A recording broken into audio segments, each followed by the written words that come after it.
Hey, this is John. Hey, it's Paul. Hey, it's Eric. And this is Ray. And this is the What If Geek Bandit Club.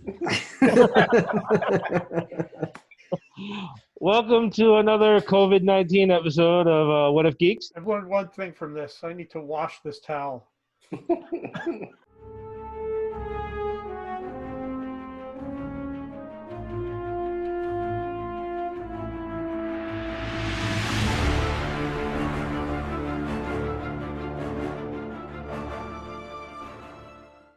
And now a word from our sponsors. If you go to Happily Ever Crafting on Facebook, my wife is making masks currently.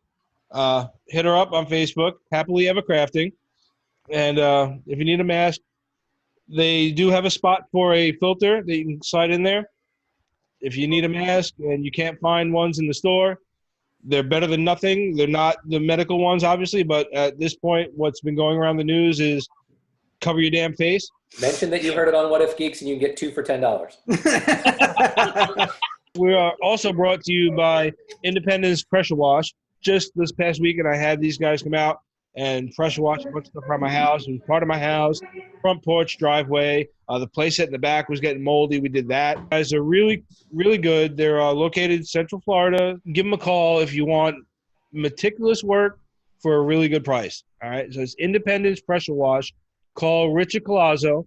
It's 954-635-0942 or independencepressurewash@gmail.com. Today we are doing a reboot, remake, sequel, or spinoff. What if you were the lead creative director, whatever the hell you want to call it, at some studio, right? And the executives come to you and they say, hey, we want to relaunch this old late 70s to late 80s, because that's what everything we have in our list is, franchise. And you can't say no.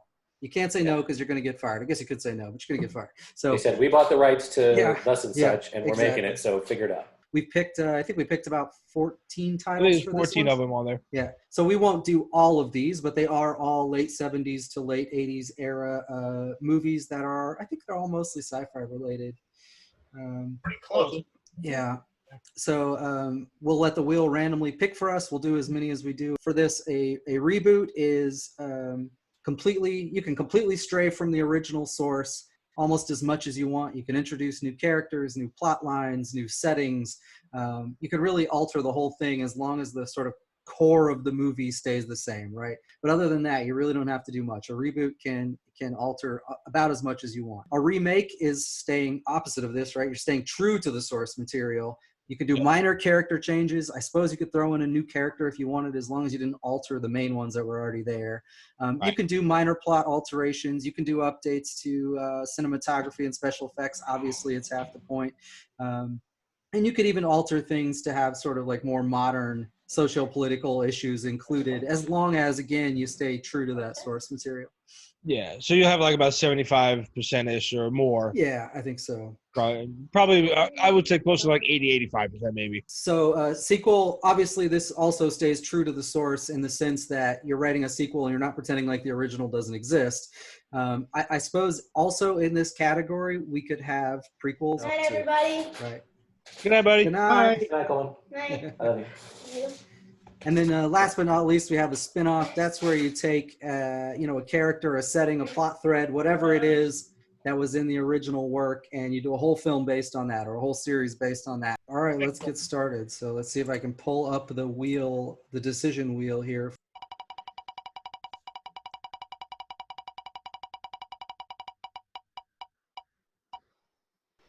First one is Logan's Run. Cool. Yeah. Nice.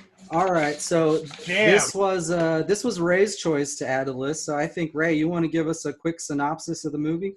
Yes. Well, Logan's Run is a post-apocalyptic movie, but it's after the what we see of the world has kind of restarted. They live in these domes, and the people are given a crystal that's embedded in their palm. That crystal turns red when they turn 30. I think it's when If I'm 30. Yeah, it's 30. 30, because in the book, I think it's 21. It's 21. Yeah. Yeah, there's these group of people that don't believe in carousel, which is the way they get killed. So they create this thing called Sanctuary, and nobody's ever been there. And Logan, who is a Sandman, decides that he's been told by this big computer that he has to infiltrate the Sanctuary. And in order to do that, they eliminate all of he was only like 25 or something. And so his gem is now red in his hand, and he has to find Sanctuary. And in turn, he learns that, in fact, the whole thing is a lie. I would say that's a remake. I don't see that as a reboot or a sequel, but a flat out like note for note remake. Maybe adding more concepts from the book into it. And given the technology we have today, I think that would be a great movie to remake. I'm with you on that one. The whole concept of the dystopian world and the people at 30 getting sent to the farm like your pet or something. Yeah. I think it's perfect. It would play really well like it is. Now, of course, it needs updates, but yeah. The story itself, I think, works great. It's actually, there are things conceptually that are sort of like it now, like Maze Runner or so I think it would work really well as a remake easily. Yeah, I think a lot of these movies that we go through here, we're gonna have the same thing here. There's a few of them that I saw like, oh yeah, they kind of did something similar here, but I'd agree. You could update the themes of, we've used all the planet's resources, that's the reason that we have to, you can only live so long. Yeah, the reasons behind it, yeah. And in the movie, I saw this when I was a kid. I had to sort of rewatch parts of it on YouTube. They have a pretty sort of hedonistic life until 30 happens. And then they think they're going to Carousel to be sort of reborn. But it turns out that they're food. And so there's a lot of current themes of environmental protection and those sorts of things that you'd play up now if you did it. Yeah, and I'd agree, remake. I'd take a remake like that and give it I guess they'd be too old. I was going to say someone like Jason Momoa or Dwayne Johnson, something like that, but they'd be a little bit old for that. Yeah. So, what if you stuck with the theme of 21 in the book and gave it to someone like Tom Holland? That's exactly what I thought. Like, if you're going to base this thing on anything, you go back to the source material. And it was 21. So these are really young people, whereas they really they had to, at the time, age them a bit so that they were, adults at that point. But I think that would be a great idea. Tom Holland, any actor or actress out today, say late teens, early 20s would be perfect.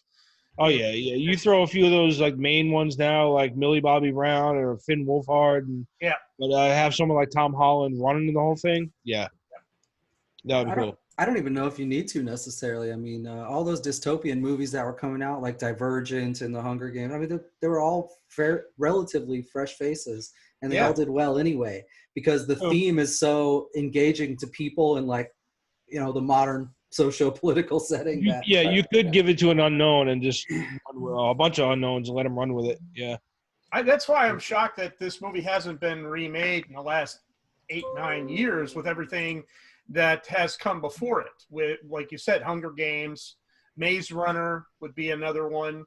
Those are very, very similar in structure, and you could easily make that movie today, and I think it would be just it would be dynamite. I would go and see it. All right, so it sounds like we're all agreed on that one. That's an easy remake. Yeah, absolutely. Back to the wheel we go. Let's see what we got now.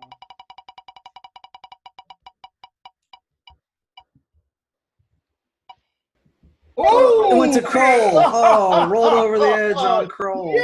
All right, I got this one. So Krull is from 1983. What did I read earlier? This is like Star Wars meets Robin Hood.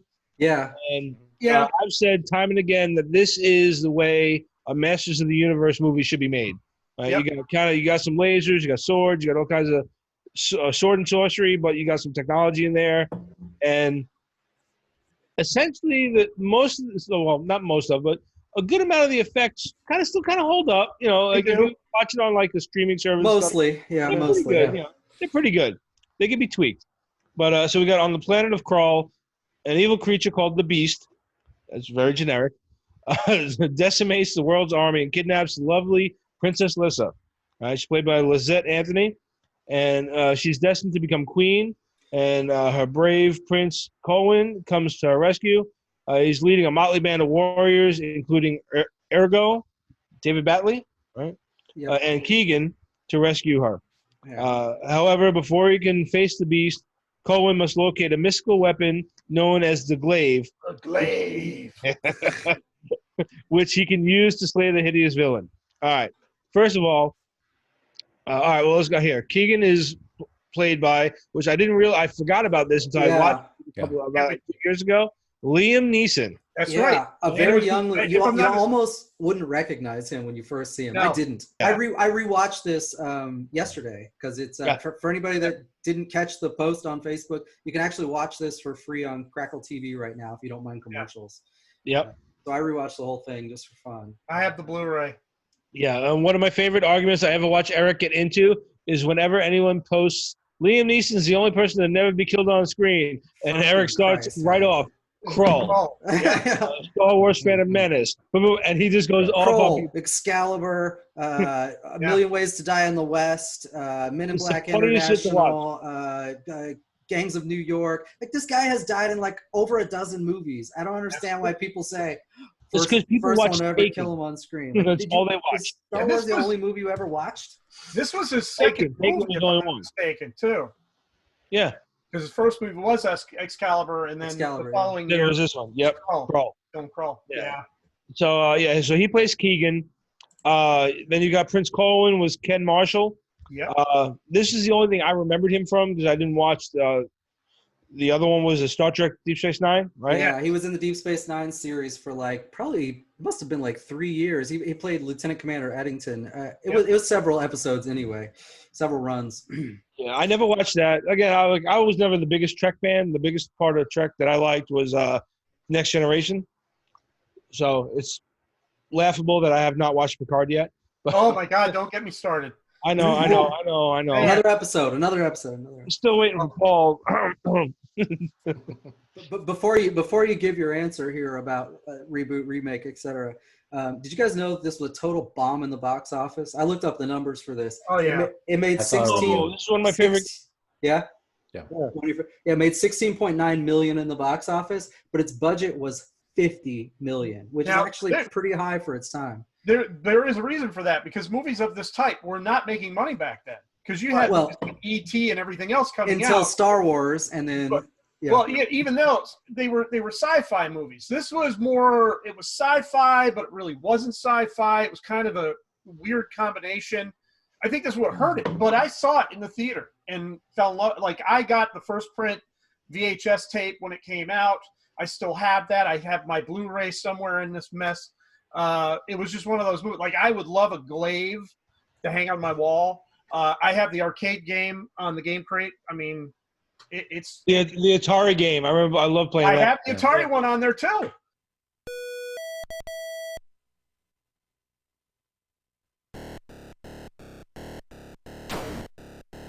Yep, I love it. Yeah, it just, to me, the movie holds up, and I think for a specific group of people, that movie holds up. But for the mainstream audience at the time, nobody watched it. I'm pretty sure most of that group is right here on the screen. Absolutely. All right. Absolutely. So what's your verdict, John? All right. So I actually went back because I rewatched it a few times in the last couple of years, but I went back and I specifically watched the first 5 minutes to get something out of it. And immediately, as soon as it starts, I was like, I want to watch this whole fucking movie. That's right. I got about 40 minutes before these guys are going to start calling me. So I'm like, this is not going to work. So I'm mad. So I got to go back and watch it. But there's a line in the very beginning. If you remember, they say that Prince Colwyn and Princess Lissa are destined to rule their world, and then they're going to have a son who's supposed to rule the galaxy. That's right. That's what I want to see. Yep. Be it a sequel / spinoff, however you want to work it. Sequel. I want to see that story So the sequel's got to be 20 years later when this kid is just becoming an adult. Yep. Maybe something happens with the beast actually comes back. Something. Or wherever the beast comes from, a bigger entity from that area, that realm, comes back. Yes. So that's what I want to see. I want to see a sequel to it. Now, just side note for anyone else jumps on this, something I always laughed about with that one line where he's going to rule the galaxy, whatever. If you look at this story and kind of hearkening back to what I said earlier about how to do a movie right, this is almost like a prequel to a Masters of the Universe. Yes. Right? Like you essentially watch like King Randor and Princess Marlena or whatever, and then they have Prince Adam, and he's going to become kind of, you know what I mean? Like it kind of gives you that vibe. I agree. So, in fact, it's funny that the movie didn't take off simply because Masters of the Universe came out the year before Krull did. So you would think all those kids that were watching Masters of the Universe would have gone batshit crazy for this movie. Yeah, you would have thought. And probably did. Maybe they were the ones that saw the movie. Yeah, I did. But I think that it might have hit like that little spot where enough of the people that were not happy with Masters of the Universe because they thought it was going to be more like the cartoon. Yeah. They just kind of steered away from it. It might have been that. But, yeah. So what about you guys? What do you think? We got two of us. How about Paul and Eric? All right. Here's where I make you guys really mad. Oh, I knew it. I want a reboot. Ooh. And here's my issue. They talk about the glaive being this great weapon that is going to slay the beast, right? Yep. He almost never uses it through the movie. And then when he does use it on when he does use it, it gets stuck in his chest, yeah. And he just sort of pulls it out. And it's when they have their wedding scene, it's the fire that she pulls out of the water, and then she gives it to him, and that's what he uses to finally kill the beast. So if we're saying that this thing's so amazing, then we need to use it more. And so I'd like to see the quests instead of the quicksand and the Clydesdales with the fire legs and some of that stuff. I know. It's like I'm a scanner and I just Blu-rays mine. Why don't you take out the Cyclops? Yeah, I'll get to him in a minute. Spoilers. Cyclops. The quest is either we're getting the weapon and then we're going to kill the big bad. Instead, we're doing all this other stuff and we have to go get the motley crew. Get the weapon, train with the weapon, have Ynir, instead of putting weird stuff on his wounds, and like teach him how to use this thing. Let's see some training montages and whatever, and then actually go use. For most of us nerds, if you asked us what weapon do we want other than a lightsaber, we say the glaive. Yeah. So this thing needs to be more prominent through the movie that I would redo. But now here's my counter on that. My counter on that is movies like Krull made you want to reboot or remake that movie into something else. So in all honesty, does it get changed because it really influenced you enough to say these are the mistakes that were made? Well, again, yeah, but that doesn't fit in our criteria. Yeah, we're doing this in 2020, like it's happening right now, right? Yeah, so yeah. Like you just got to give it Krull, not like the mistakes that we, you're rebooting Krull, or you're good. I'm rebooting Krull. Yeah. So featuring more and I would agree with your reasons because like I wanted more. You know that SNL skit with more cowbell? It doesn't work for me. I gotta have more cowbell. I want more glaive.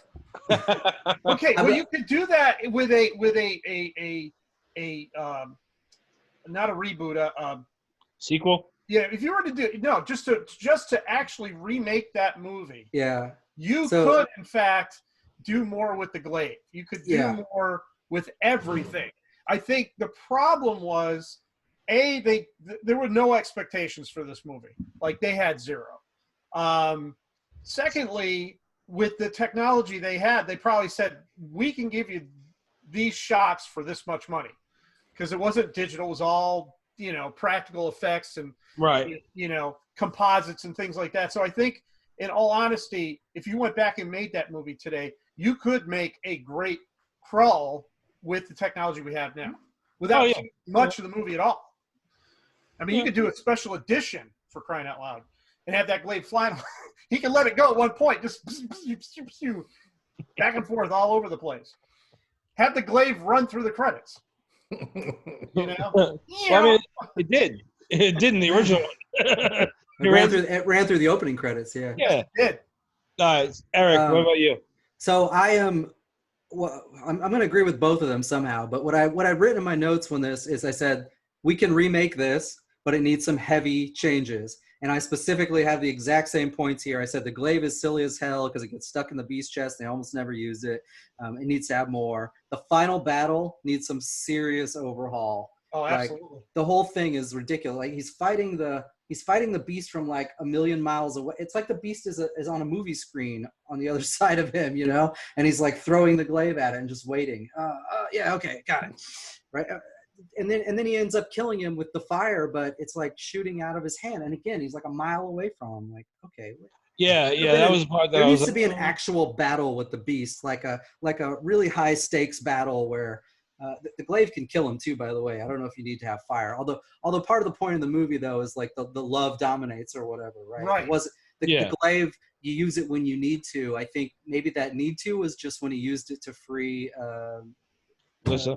Well, there was a point in the movie, in the story, that the glaive would only be used if it needed to be. And I think when it gets stuck in the beast, it was done. It was, that's why. Well, yeah, that's what I say. His need to be may have been freeing the princess. Maybe that was it. Yeah.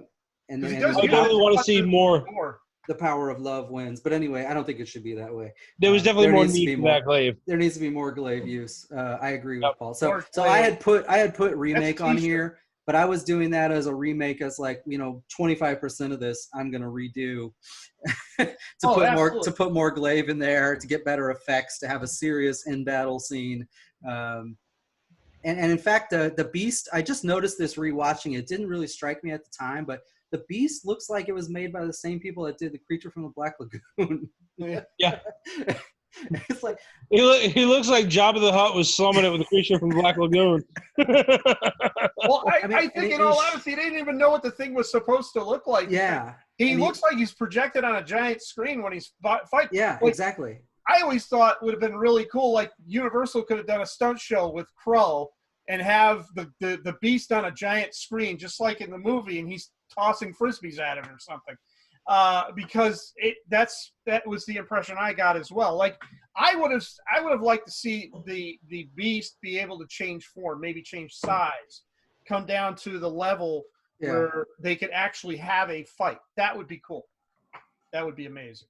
So the only other thing I'll say about this is this movie was ahead of its time, I think, on one thing, in that 90% of the characters died before the end of the movie. I mean, there was like no whole bar. It was like 4 people left at the end, right? That whole band of characters, like, they're all dead. Bye. 37 years before Rogue One. Yeah, exactly. Yeah, right, so I think we're split on that one. We have two. That was a fight. 2 agreeing on a sequel, and we have 2 agreeing on either a really hefty remake or a reboot, whatever you want to call it. Yeah. Ray, if you're going to argue about him that long, we're never going to get through this episode. Let you know. Good night, everybody. 3 movies. All right. All right, so we might need both. We might need a reboot that leads into the sequel you guys make. Oh, let's make a requel. A requel. A made-for-TV miniseries. All right, ready for the next one? We're ready to go? Let's go. Come on, Vanna. Running Man. The Blob. Oh, wow. Close Encounters of the Third Kind.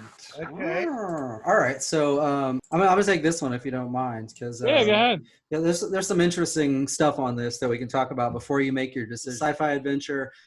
It's about a group of people that try to contact an alien intelligence. Richard Dreyfuss is the main character. He witnesses this UFO, right?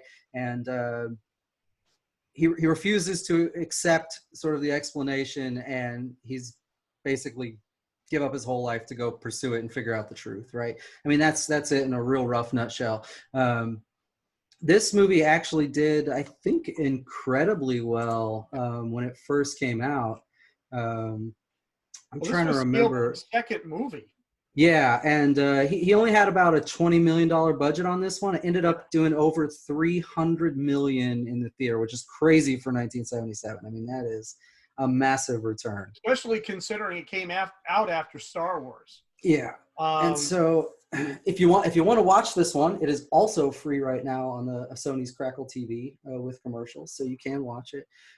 So before you give your answer, though, on what you want to do, I want you to know, in case you don't, that the studio, Columbia, approached Spielberg to do a sequel about this really quickly after the first one, obviously, because they got 15 times ROI on this thing. He didn't want to do it. He said, I don't want a sequel. I already told the story. But he was also afraid that the same thing would happen to him that happened with Jaws, where Universal went and made a sequel without him. Fine, you don't want to do it? We'll do it ourselves. Bye. We own the property. So what he did was a compromise with them, and he started making this movie called Night Skies. Yes. And so he started making this Night Skies movie. They wrote up the scripts for it, and then ended up being, because other things came up like E.T. and Poltergeist and several other things that Spielberg worked on, he never finished the Night Skies project. But he kept them from making a Close Encounter sequel anyway. And they actually ended up recycling some of the Night Skies content that they had made into E.T. and Poltergeist specifically. Wow.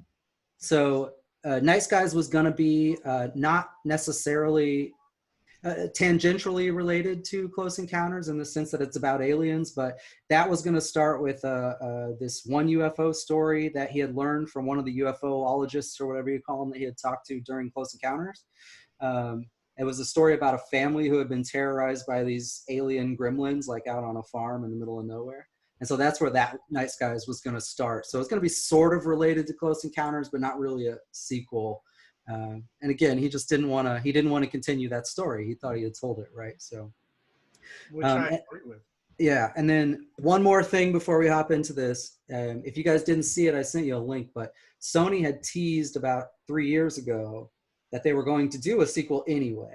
And so they had posted up this YouTube video titled "This Means Something," which is obviously a reference to a line from a movie, right? That Dreyfuss says, I think. Yeah, he does. Yeah.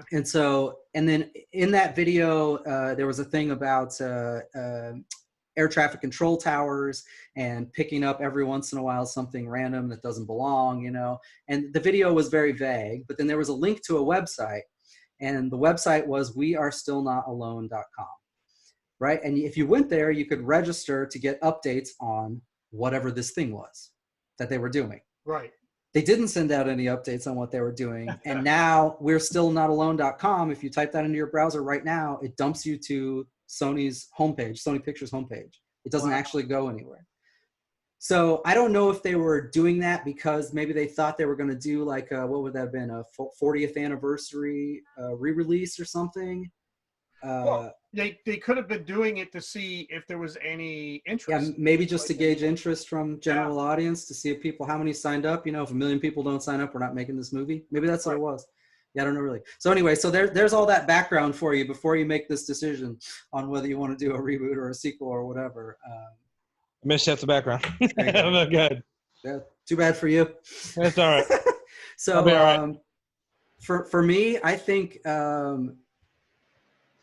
the idea that he originally had, which was to do sort of a, we'll call it a spin-off, but a different film that also explores another UFO story. But for me, it has to make heavy references back to Close Encounters. Like there's got to be tons of them all over, like littered through the thing, where every time you see something, you're like, oh, that reminds me of Close Encounters. I think if you do a spin-off that way, where you tell a UFO story, but you've got all these ties back to the original movie, that could be successful. I think that could work. All right, go ahead. Yeah, go ahead. I feel like it's been remade a couple of times. Since it has, yeah. If you've seen Fire in the Sky, that's a really, really good movie. You could almost tie that in. And then also Signs with Mel Gibson. Signs, yep. Which in essence kind of tells that Night Sky story, from a different director, but still it's the same thing. I mean, here you got this family on a farm and they're visited by aliens and all this crazy shit happens. So, I mean, because where would you go? I mean, yeah, you could do the references and everything else. But you don't want to end up doing Cocoon Part 2. Well, no, exactly. That's what I'm saying. I think that's the problem. You do I think you do a totally new UFO story like he was going to do with this Night Skies thing. Yeah. But the references are going to be like lines. Yeah. You know, like lines that like the one that they did on the trailer, right? Or that whatever the hell that thing was called. The music is somebody's ringtone. Yeah, exactly. That kind of stuff. Yeah. They'll reference the incident in 77 somewhere along the line. So you're talking more of a sequel or a reboot? I think it's really a spin-off is what I'm saying. Spin-off? Yeah, I'd have to say. I think the original movie stands up really well on its own. You don't need to redo it. It still plays out fine today. It didn't have a huge budget, but it didn't need it the way that they did most of the effects and stuff. Nothing is really lost there, at least in my opinion. But that's good Spielberg, though. Yeah, when you think about it, everything that he did up to a certain point was you never show the MacGuffin, the thing, whatever it is, the shark, the alien, this, you know, up until E.T. That's about after that. It was like, you know, but those early films, that's what he did because of lack of budget. You know, he couldn't make the shark swim, you know, and probably didn't have enough for the aliens until you got to the very end of the movie. Yeah. And that's really what hyped it back in the 70s was the fact that you didn't know what it was until you went to the theater. So what do you think, Paul? So my notes, I have sequel / spinoff, but I'd focus more on Roy and the story of what happens. He decides he's just leaving his family at the end. He's just getting on the ship and sort of, I don't care what happens. So my spinoff would be either focus on him, and it's tangentially about aliens, but it's really about he's so messed up by sort of seeing these UFOs, right? And there's the scene where he's in the shower and he's crying for help and he's sort of wigging out. And so that's sort of an interesting story of what if you see these things and no one believes you and you quietly sort of go nuts. Or when he comes, like, let's say they bring him back at some point and he starts telling everyone the story of, you know, the alien abduction and whatever, and nobody believes him. And so he's crazy. And then it's, like I said, it's tangentially about aliens and UFOs, but not, it's not the major part of the movie. It's really about him. And now can he reunite with his family? Can he, you know, get back with his kid and his wife and all that stuff, and larger society after he's seen what he's seen. Right. That was nice. I was thinking spin-off, sequel, something like that. But yeah, that I like Paul's take. Holy shit. I want to see that movie now. All right. All right. So I think we can all agree then that the original movie stands up really well. You don't need to rewrite it. You don't need to redo it. But you could carry on the story in some fashion. Pop to the next one. Bring up the wheel. Going to the wheel. Going to the wheel. Going to the wheel. See what we get. Come on, Beastmaster. Come on, Blob. Oh, sweet. Lost Boys. Lost Boys. Ooh. There's been All right. sequels to Lost Boys. You want to take this one, Paul? Yeah, I got it. The Lost Boys is from 1987. It is a Joel Schumacher movie. Flatliners falling down. I think the first Superman. Richard Donner made the first Superman. Yeah. Anyway, so it's the story is a family. Diane West is the mother. Jason Patrick and Corey Haim are the two sons. They move to a small town in California called Santa Carla. Santa Clara. Carla, right? Clara. I thought it was Clara, but maybe it's not. Whatever. Santa Clara. Santa Clara is a real town, so I think it's Santa Carla. Anyway, they figure out that they come to find out that the town is sort of run by vampires, and the head vampire is Kiefer Sutherland. Girlfriend Jamie Gertz.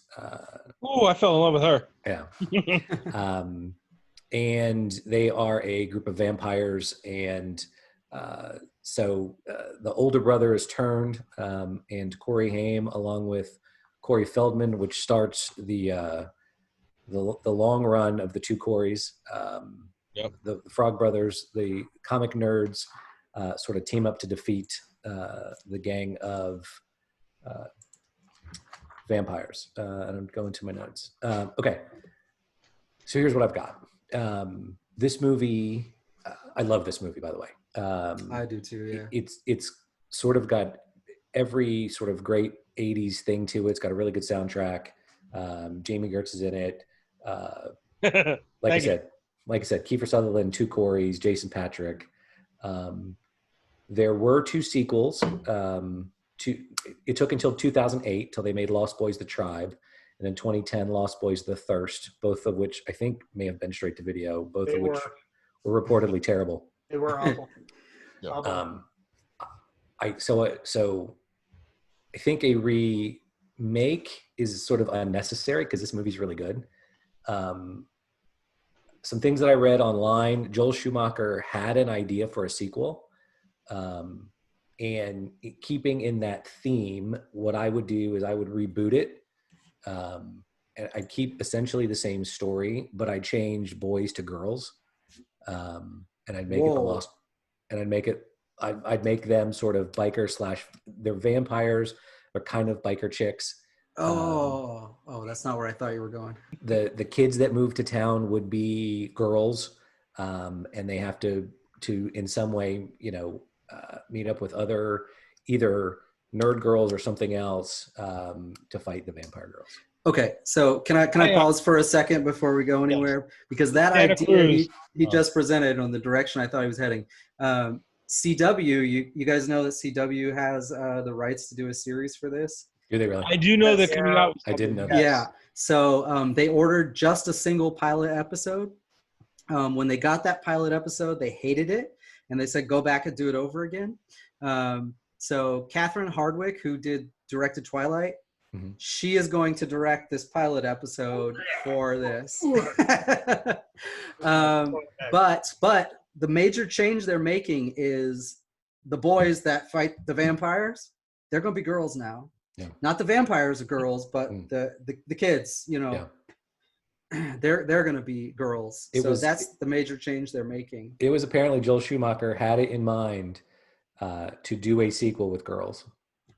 All right, are you ready for this, Paul?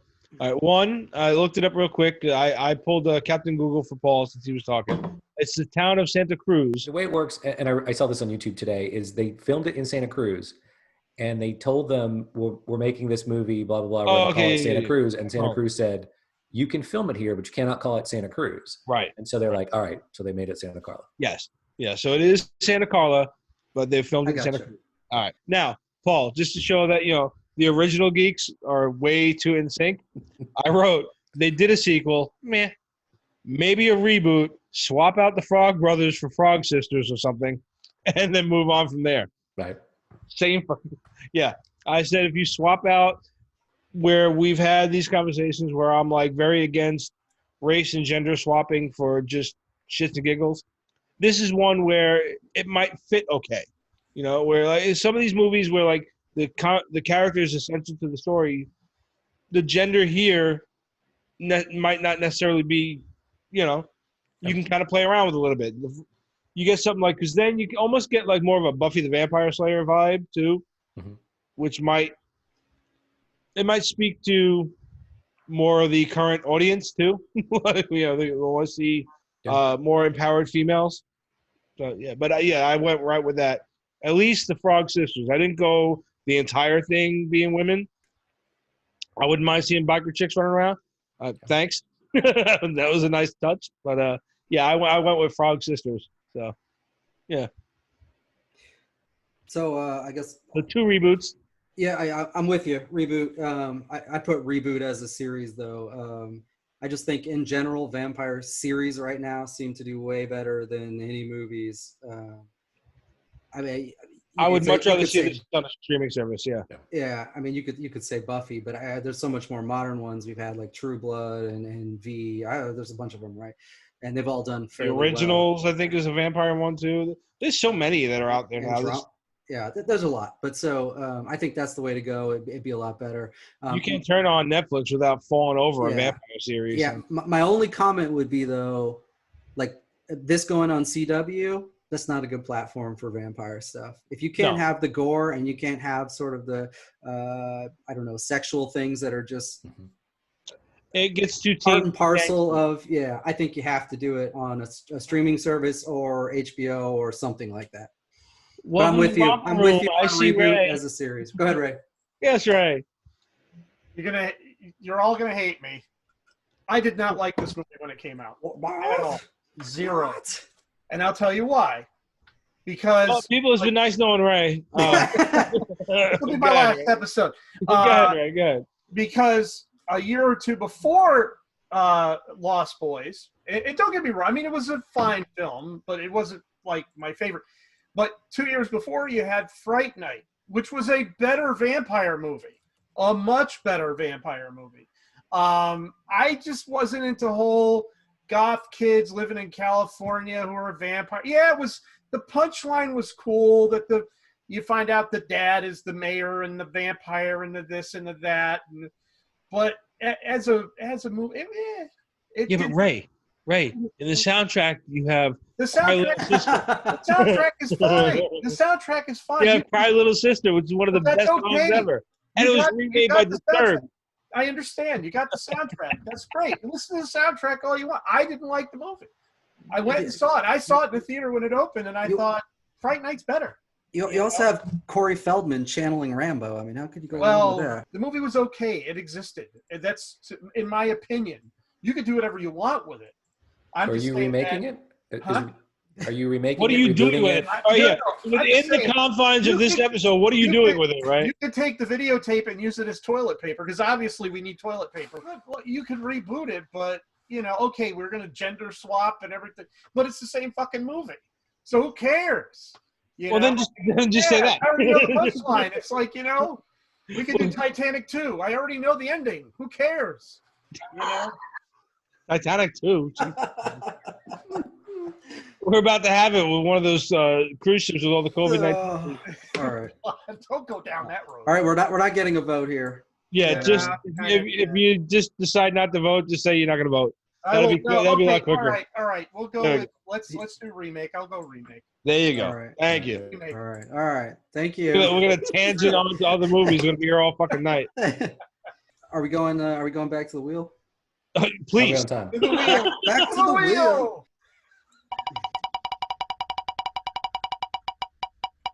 Psych. Oh, come on. How was that? I just clicked it again. Oh, Running Man. Running Man. Yes. Nice. This actually takes place in the current time, even though it was made in 1987. So the U.S. has become like this totalitarian state. Sorry, English is hard. Yeah. Anyway, it's another sort of dystopian thing, right? But instead of sending people to prison, they put them on this broad televised game show where they have to go through essentially this gauntlet with these amped up superhero guys that are going to kill you. And if you make it through, then you live. But of course, nobody makes it through, so you just die. And that's that. And so Arnold Schwarzenegger plays Ben Richards in this, who gets framed for something he didn't do, or he's made into like a scapegoat for something. And then he gets thrown onto the show in order to win his freedom, which they don't expect he'll make it. But of course, he makes it, and everything sort of falls apart afterwards, right? The host of the show is working against him the whole time because he sees where, oh shit, he might make this, and then he sends something else at him to try to end it. Played by Richard Dreyfuss. Not Richard Dreyfuss. Richard Dawson. Yeah. Richard Dawson. All right, so I guess it's my turn. You want to go? Go ahead. I think I would just remake this.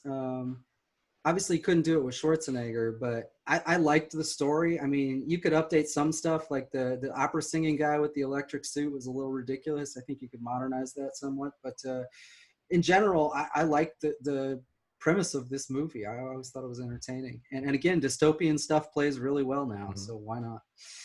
Okay, so let me jump in here. Now, this is coming from another Stephen King short? Yes, it is. Right?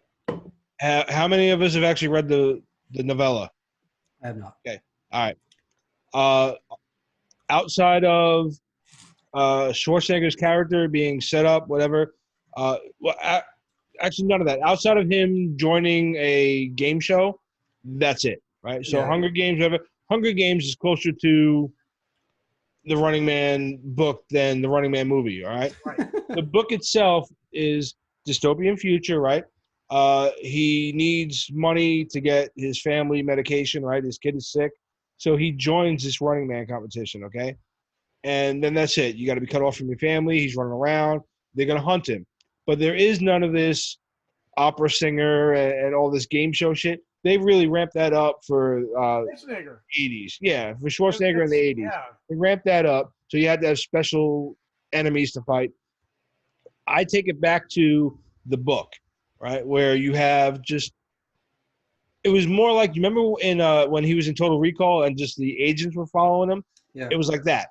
Bounty hunters that actually they work for this corporation, right? They did that much in the movie.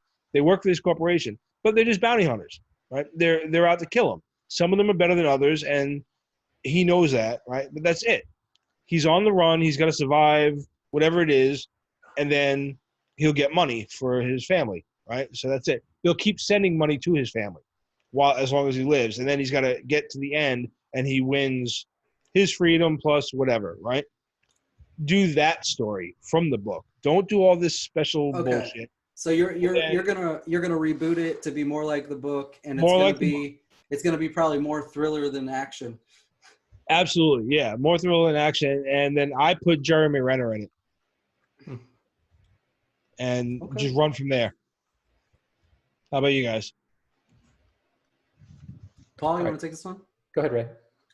Well, I was gonna say 2 minutes. Go. Kiss my ass. All right, here's the deal. Here's the skip. I agree with you.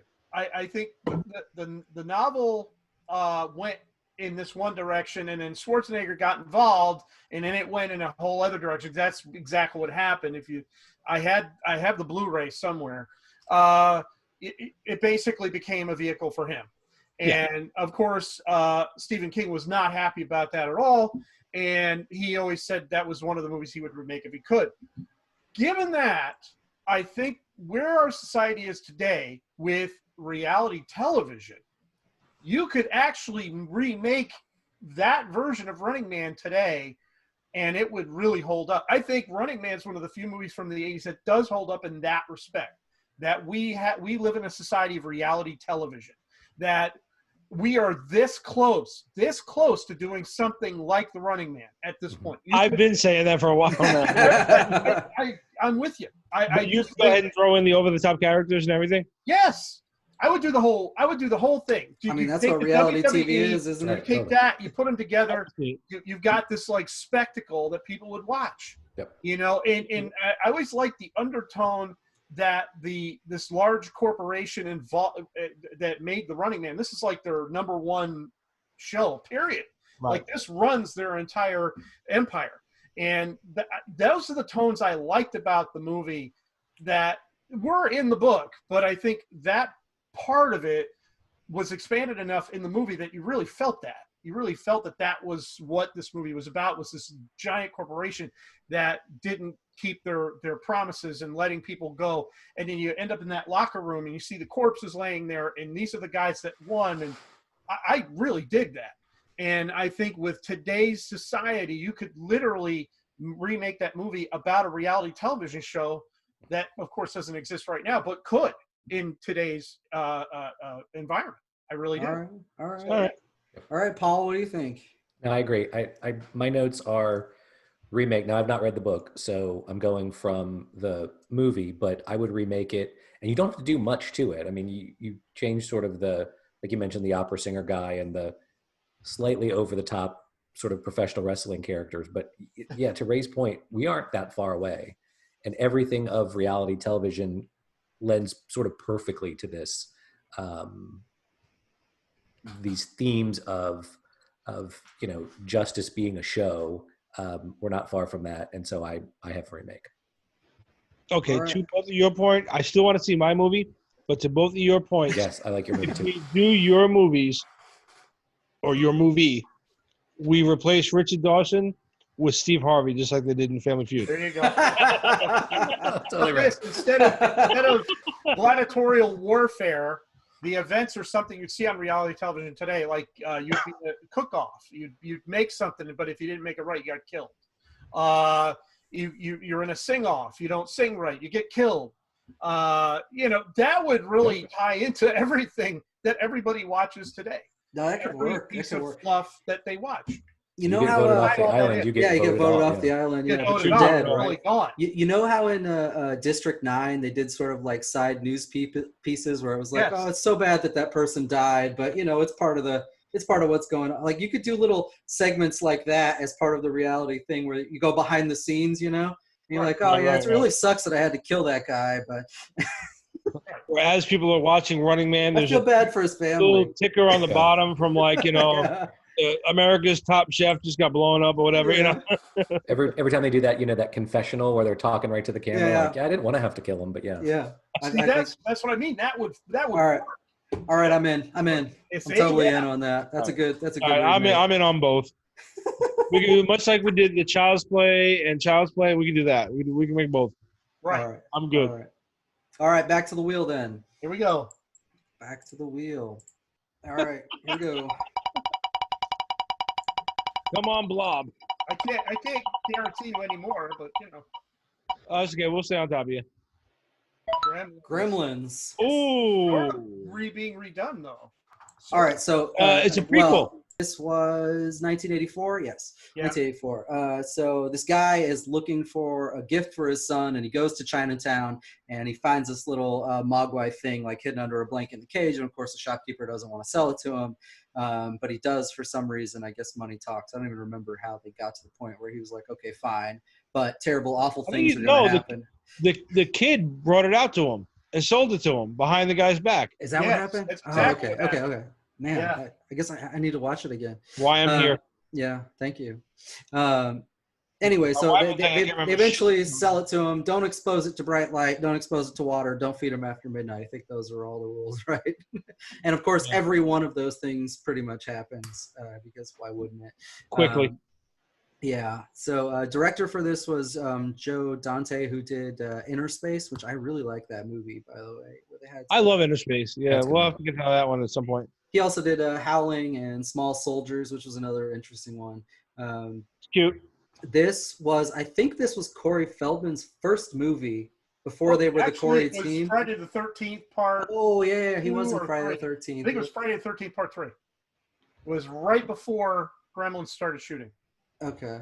In any case, it was one of his earlier movies. It was, definitely. So this has had a sequel, which was not well received. But it was awesome. Because it made fun of everything that was in the first movie. It did. It made fun of that. Yeah. I mean, there's one point where Hulk Hogan fucking stands up in a goddamn movie theater, rips his shirt off, and threatens the Gremlins. Like you have everything from the '80s in this movie. But the funny thing is, Dante didn't want to remake or didn't want a sequel to this movie, but they kept throwing money at him. He finally says, "You know what? I'm going to give you a sequel. You're probably not going to like it, but I'm going to give it to you anyway." He wrote the draft. He sent it in. They loved it, and they filmed exactly what you say. And that's what I love about the sequel is they just took everything and threw it in the garbage can, didn't care less. Like I love the joke that his girlfriend makes about Lincoln's birthday or Valentine's Day or something, that something else happened in her family, just like in the first movie. Where right, Christmas, yeah. I mean, every holiday sucks for her. Yeah, and I dig that. But that's Joe Dante. He makes that kind of movie. So I thought it was amazing. But, my favorite part of that whole movie is how all the different Gremlins get into the different experiments. Yes. And become like all random Gremlins. That was amazing. Yep. That part was amazing. Yep. But, so otherwise, not the best sequel in the world, but really, really good. What John alluded to, too, before we go to our opinions on what we're going to do, there is an animated series in the works now, which is going to be part of the HBO Max launch, which I think we probably talked about on the HBO Max streaming episode we did a while ago. But it is going to be animated. And the only thing we really know about it, I think, is really that it's a prequel to the movie. I don't really know much more than that. I think it revolves around the shopkeeper when he was younger in China.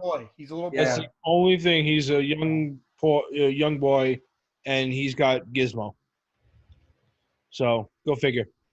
Which would be funny if they somehow figure out a way to call him Gizmo in the prequel because the dad give him that name. Right? Yeah. Why would he name him Gizmo then? Yeah, he's named Gizmo in the movie because the dad's an inventor. You know. Yeah. Anyway, whatever. All right. So what are you gonna do with it, John? Where am I? Let me see. I wanted to see a better sequel, although the more I think about it after Ray's argument, the more I like the sequel just because of all the on the nose shit. But I want to see a really good sequel made like with today's technology, or like maybe a soft reboot. So maybe like a bootquel. I don't know how quite like kind of like how they did Halloween, right? How maybe you ignore the second movie and just kind of pick it up later. Maybe like you know what I mean? Like I don't know. Gizmo comes back because Billy's got kids or some shit. I don't fucking know. So whatever. How he becomes a babysitter. Right? Yeah. Has to watch the kids, and the kids feed him by accident, and comedy ensues. See, there you go. Ray just made my movie. There you go. But yeah, if you do like a soft reboot, kind of a sequel kind of thing, you know, you tie in the older characters, but you still have like a new movie. Right. You know, there's definitely something for today's generation that can kind of run around with it because it was a really good movie for our generation. But you know, PSA for all the parents out there: don't let your kids watch this fucking movie until after the whole Santa Claus thing to them. Yeah, Jesus. Yeah, you will accidentally spoil Christmas. Yeah. Oh yeah. You'll just be sitting next to him like this. And they'll be like, yeah, don't do it. That talk will ruin Christmas. All right. So yeah, that's what I would do. Like some type of either a really good sequel or a reboot. I'm kind of leaning more toward the reboot kind of thing. Paul? Yeah, I'm with John. I was thinking, I don't want to change a lot. I want to change some of the things. I want when the gremlins get wet and they turn from the cute mogwais into the actual sort of scaly lizard things. That's after they eat. Yeah. Oh, that's right. They multiply when they get water. wet. They replicate. That's right. That's right.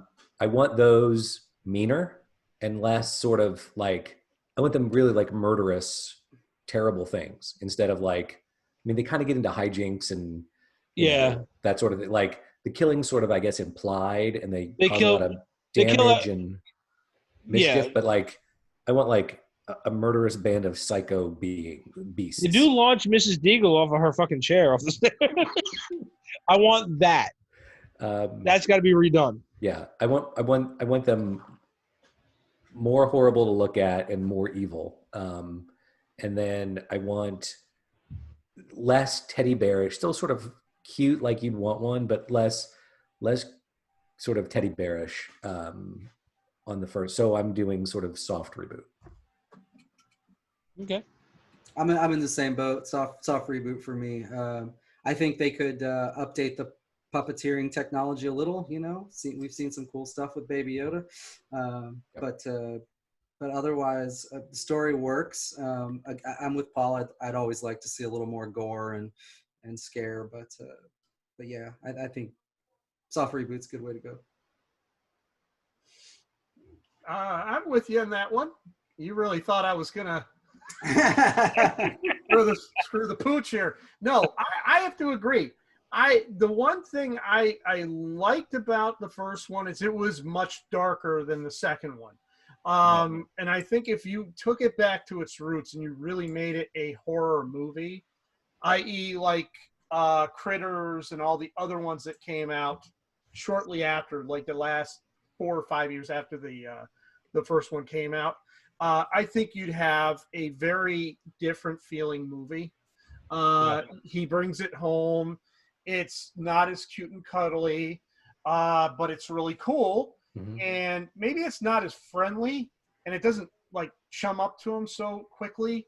And because of that, something happens to it that all of a sudden it duplicates or whatever. But the kid, and I think that's the other thing too, make it a kid. Don't make it a high school student or a college student. Make it a kid that gets this thing, because the dynamic would be completely different. because a kid's not going to treat it the same way as that guy did, because that guy is almost 20 years old. You know, a kid might not take care of it. A kid might, you know, get bored with it and put it off to the side. And then maybe that thing gets itself wet, or maybe that thing eats the food after midnight because it's pissed off at the kid. And then it, you know, terror ensues.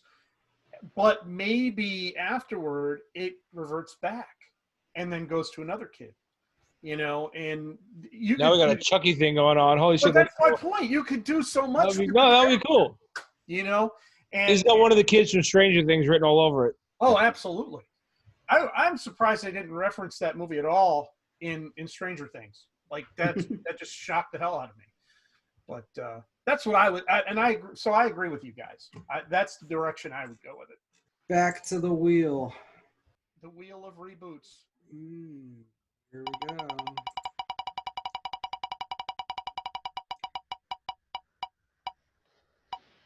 Oh, Big Trouble in Little China. Oh, God.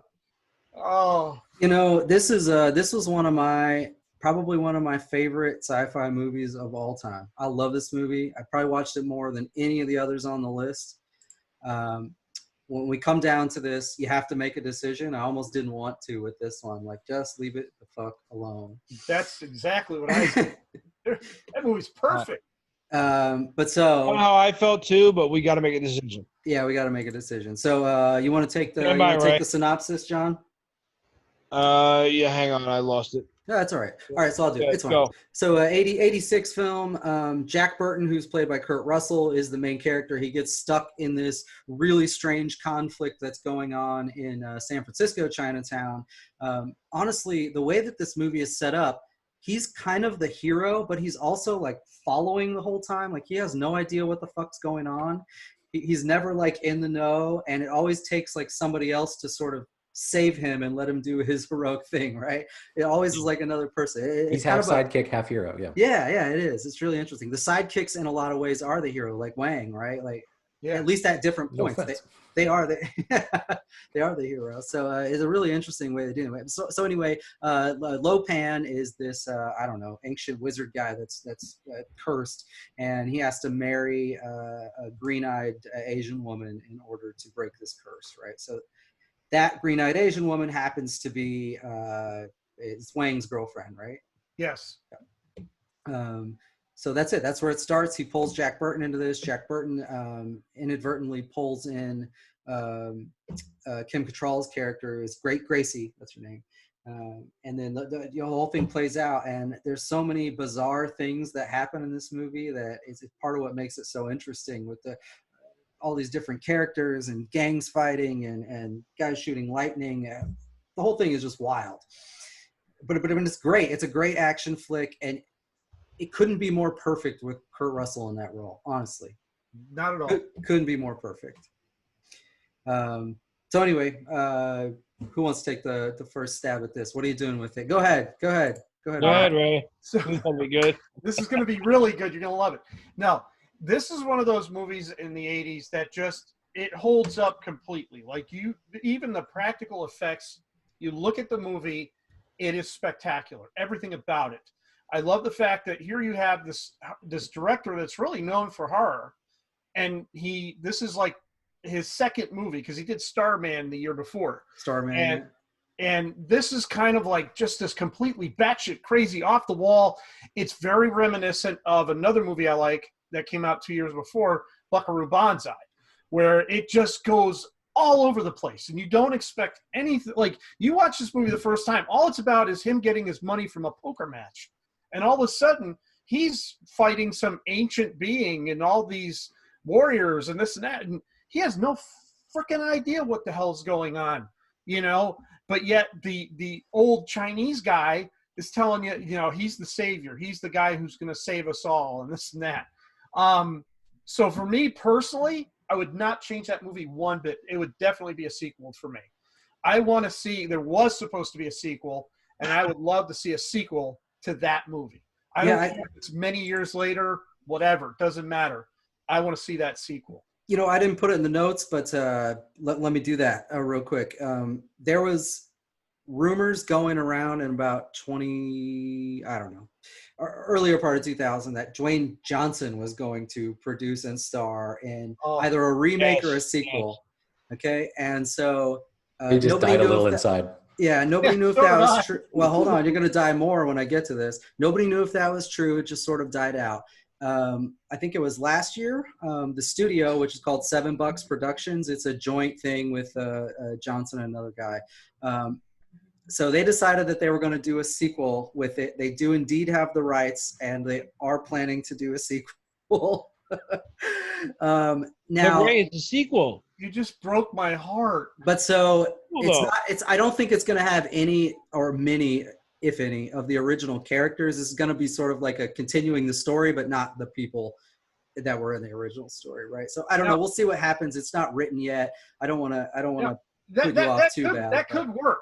That could work because it's so batshit crazy off the wall to begin with that if you in fact have a new set of characters that have to deal with, say, a reanimated Lopan or some other being living in China, Little China, you would have a pretty decent movie. It would just depend, like, I'm so tired. No offense to The Rock. I hear you. My God, how many movies can you make? All of them. He can make all of them. You can make all of the movies. As many as it takes to become the highest paid actor last year. All right, good. Right. You said something about John Cena. Now John Cena is sort of an untapped. He's done. He's coming up. He's getting better. He's coming up. I could possibly see him doing this, and it would probably be really good because he seems like that type of guy in the movies I have seen him in. He seems kind of quirky and kind of screwy, and whereas Rock really hams it up, and it's all about the muscles and everything. I think Cena kind of pulls it back in, and that's what I appreciated about a few of the movies I've seen him in. So I think he could pull off like that kind of sequel. But it would really have to match the batshit crazy that is Big Trouble in Little China. I mean, you couldn't do a watered down version of that movie at all. I mean, especially where it ends, where the monster's clinging on to the Pork Chop Express at the end of the movie, which, by the way, that is the greatest name ever. And I always said if I was going to review movies, I would call it the Pork Chop Express, just because. So yeah, I would say you could do a remake, not a remake, a sequel with John Cena would be good.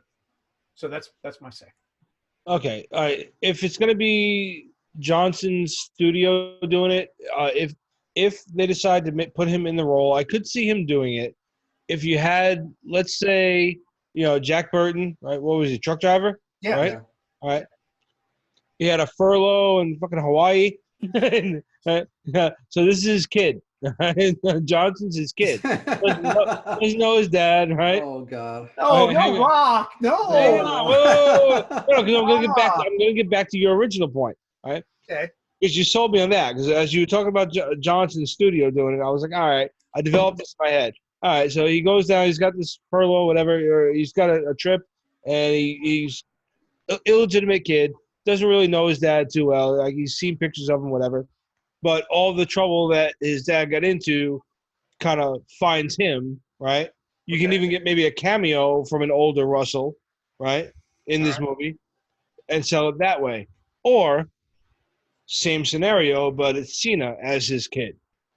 And Cena, I think, would sell the Jack Burton character as his son a little bit better. But either way, I think if you do something with like an illegitimate kid on the road, and all this trouble is like, well, your father fucking pissed us off. Now we're coming after your ass, or whatever, something like that. And you just kind of like the rest of this shit kind of ensues on the kid, and then you have Russell cameo in it. Yeah, I agree. I just think that Cena could pull it off because of the quirky things he's done already. Where Rock, he's the Rock, It's kind of hard to get over that whole Rock thing. No, see, I've gotten over that. I've seen him in enough movies where I've gotten over that. Now he's just Dwayne Johnson to me. John's watched 11 Fast and Furious movies at this point, so. Yeah, I've watched all of them. Just whatever. Anything he's in, I watch. My wife buys the tickets, so I just show up. I don't know why, but him and Jason Momoa, right? Yeah. Oh, God. And Hemsworth, Chris Hemsworth. Yeah, all three of them. Oy vey. Why don't you just make a movie of the three of them? Yeah, no, because then I'll be divorced. She wouldn't need me anymore. That would be your money shot. Wait. Can we have the three of them as the mythical creatures? Maybe that would be it. That's it right there. They are the three. Mythical creatures. You have a Thor knockoff. You got Moana, that's your whatever three the hell. forms right there, man. And then you got John Cena playing Jack Burton Jr. This movie just got so much better. All right, you know what? What studio made this fucking movie? The original? Yeah. I think. Yeah, call us. Well, it's $7 Productions that has the rights to do this sequel now. Yeah. Johnson co-founded that with another guy. I'll look it up. Give us a call. Yeah. We got your back. We got. You know what though? As long as he is busy with all this other shit, like he's doing another Hobbs and Shaw sequel now. I mean, like it's never going to get around to making this thing.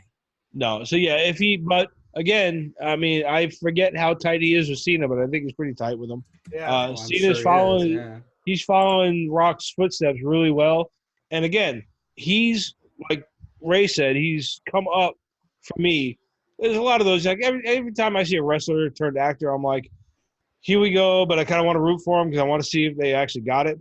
And he's finding his groove. He's got comedic chops. What was the last one he did with the firefighting? Yeah. I forget, Family of Fire, whatever the hell it was, the firefighting one, right? Yeah. I watched that because my son wanted to watch it. Yeah. And I really did not expect a whole hell of a lot out of it. But when the thing opened up and I saw Nickelodeon in the front, my mindset went, okay, I know where we're at. Yeah. And from that point, he sold me on the whole damn movie. Yep. I was like, this was a perfect movie. For exactly what it was, he nailed it.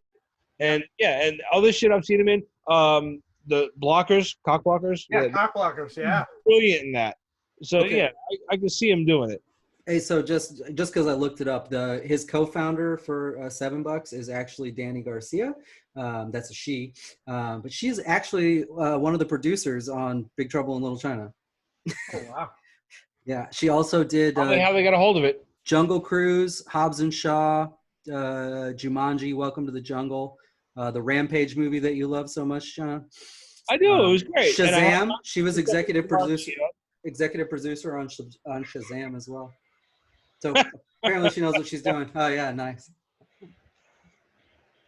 Yeah, and you see how closely Johnson's tied to all those movies, right? Yeah. He's in Rampage. He's in the other one. He plays Black Skyscraper. Yeah. So yeah. All right, Paul, where are you at on this one? I've got spinoff. I've got spinoff too. I think it's great, and I think sequel was borderline blasphemous. You can't remake it and it be any better. No. There's no need to reboot it. So my spinoff is either follow Wang in something. It's not the first time you said that.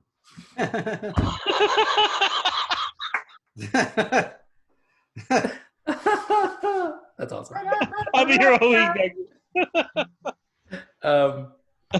Or Lopan or the two battle.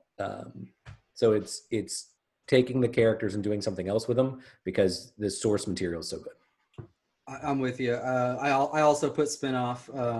What I wrote to note to myself here is a sequel that doesn't include Burton, Gracie, or Wang is really just a spinoff anyway. Yeah. Okay. So anyway, I'm with you. That I had the exact same thought as you too, Paul. Like Wang is probably the one person you could do like a side story on and call it sort of a sequel, but it's not really. Right. I'm with you. All right. That's cool. To the wheel. To the wheel.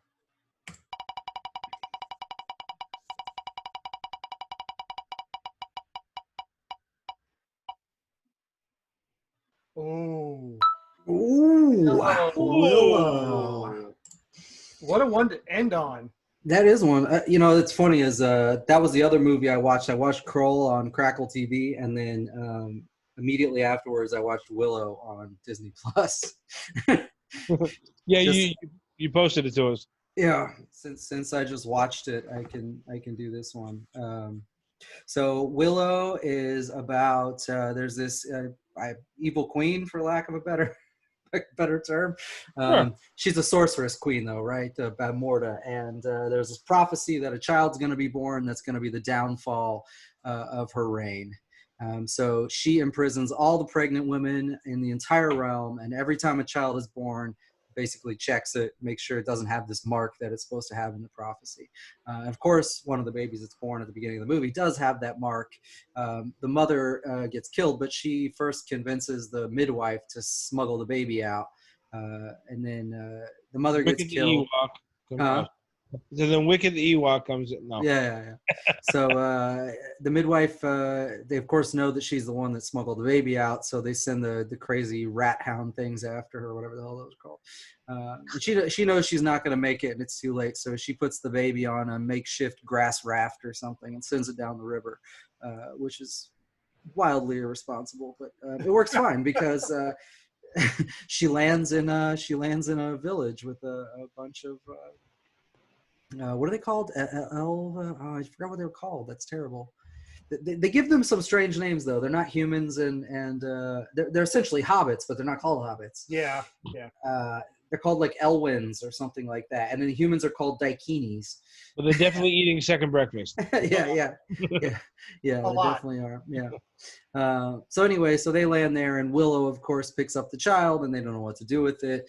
But they decide that the best thing for them to do is to take it back to the Daikinis, the humans, and find somebody to take care of the baby. So Willow and a couple of his townsmates get selected for that task at a town hall, and then they have to go take the baby back. And along the way, they meet Mad Mortigan, who's played by Val Kilmer, which is an awesome character. And it ends up being a whole much more drawn out thing, and they end up defeating the sorceress, of course, and the movie ends there. Spoiler alert. But anyway, so George Lucas actually wrote this. Yep.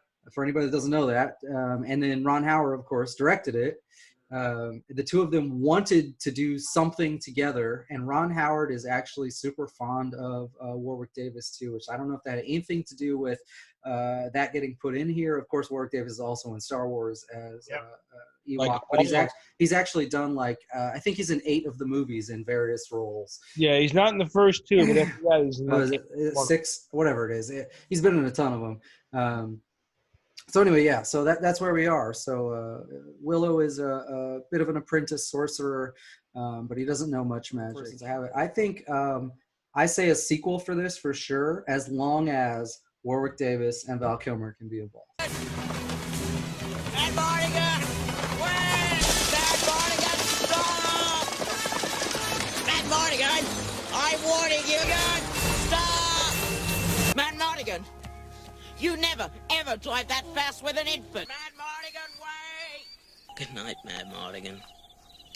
Here you are. Mad Mortigan? Mad Mortigan! What? Come on, Mad Mortigan. I love you. Absolutely. That's where I'm at with it. So Val Kilmer is definitely going to be.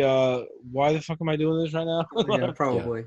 But Kind of like it is in real life, Well, he's had a lot of health problems lately too. So yeah, he has. But so for anybody that hasn't heard us talk about it, Ron Howard is working on a spin-off series for Disney Plus right now. Yep. And it will be based on the original film. Disney hasn't greenlit the film yet, but we know Ron Howard is going to be directing. We know Warwick Davis said he is going to be in it, without confirming any details about what the hell is going on. So that's about it, though. And we know it's going to be in the future. It's going to take place as if Willow had aged just like Warwick Davis has aged. Right. But beyond that, we really don't know what it's about.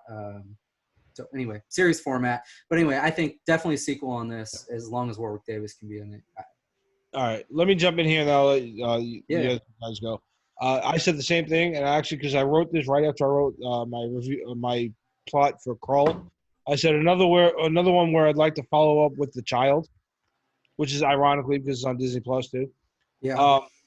That's where I put this. I want to see a series, much like they did Mandalorian. Mandalorian really kicked this part off for me. I want to see Willow, the series, Right. and I want to see where this child wound up older. Maybe Willow's still looking out for him, whatever. In a lot of ways, that's a plot thread that they never answered, right? Because the prophecy was that the child was going to be the downfall of the queen, but she wasn't. It was Warwick Davis. It was Willow that was the downfall of the queen. Right. So what is the child's purpose? Where's she headed? I have. Yeah, go ahead. The child is actually the evil witch in this iteration. He becomes bad, and that's why Willow has to come to terms with this on a personal level because he knows this child. Maybe she's been corrupted by something, but he has to go on a quest to maybe rescue her or make her realize the things that she's doing are bad. I'm right up. I agree. I think, first off, I'm one of the few people that think the movie actually holds up. Cinematically, I think the effects, even the dragon, everybody complains about the dragon. I thought the dragon looked amazing. I mean, that dragon was damn scary looking. And other than being like stop motion sort of. Yeah. That's the only part about it that's bad, though. Yeah, but as a movie, I think the movie it really does hold up.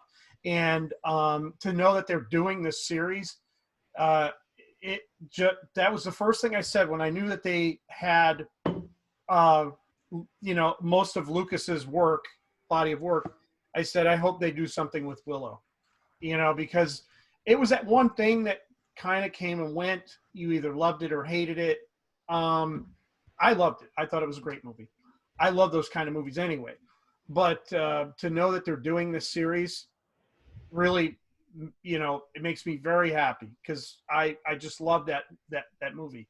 So, but that's the direction I see it going in, is maybe having the baby grow up to be the evil one, and then Willow has to go and either defeat her or change her, uncorrupt her, and maybe Mad Mardigan is involved in it as well somehow.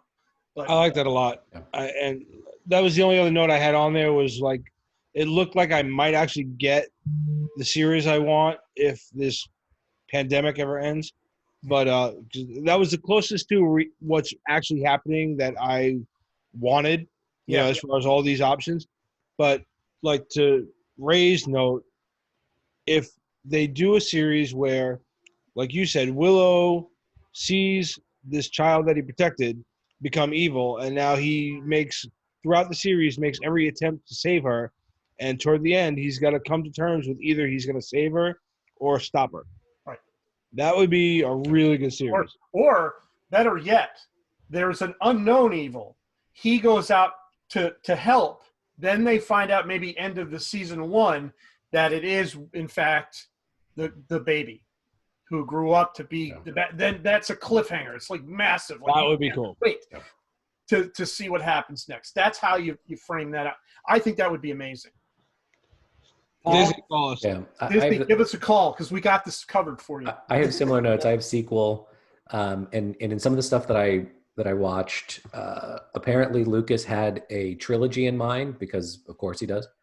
Are you sure it wasn't a nonology? Yeah, and they exist in book form, which I didn't know. Oh wow! And so I want to see those. I want to see the continuing story, and I love what Ray and John had. But yeah, I think sequel is what this needs to be. Absolutely. All right, there we go. We are in agreement. Yes. Good stuff. That's it. So we got through half of them. It was a lot of fun. This actually turned out a lot better than I thought it was going to. Yeah. So thanks, Eric. That was awesome. Yay, Eric. Yeah. Eric always takes my dumb ideas and says, we can make this better. Oh, we have lots more we can add in here. We got Dune, Flash Gordon, Time Bandits, Labyrinth. We got a whole bunch more. I know. There's so much more, and that's just. We'll make another. We'll make another dozen or so next time. And hell yeah, yeah. We will definitely be revisiting this again. Hit us up down in the comments below. Right. Paul, leave us a comment. Hit mash the thing. Mash the bell. Push the thing. Push like the us, subscribe to us. Yeah. Slap that thing. Trained professionals. Right. That's what we are. Trained professionals. Slap that thing. Slap that thing. like and subscribe, you fuckers. Hit a bell. Do something. Send me a smoke screen. Whatever. Let us know what you think about what we've covered. What you would want to do with these movies, and throw on some other movie ideas. And if we don't have them on our list, we'll add them, and they'll show up in another episode. Hit us up at whatifgeeks.com, whatifgeeks@gmail.com, Instagram, Twitter, Facebook, and now, of course, here on YouTube. And that's it. We will catch you guys later. Good night, Tony. Good night, Jamie Gertz. Good night, Kurt Russell. I'm going to go play with my glaive. Good night. Good night, Wang. Good night, Wang.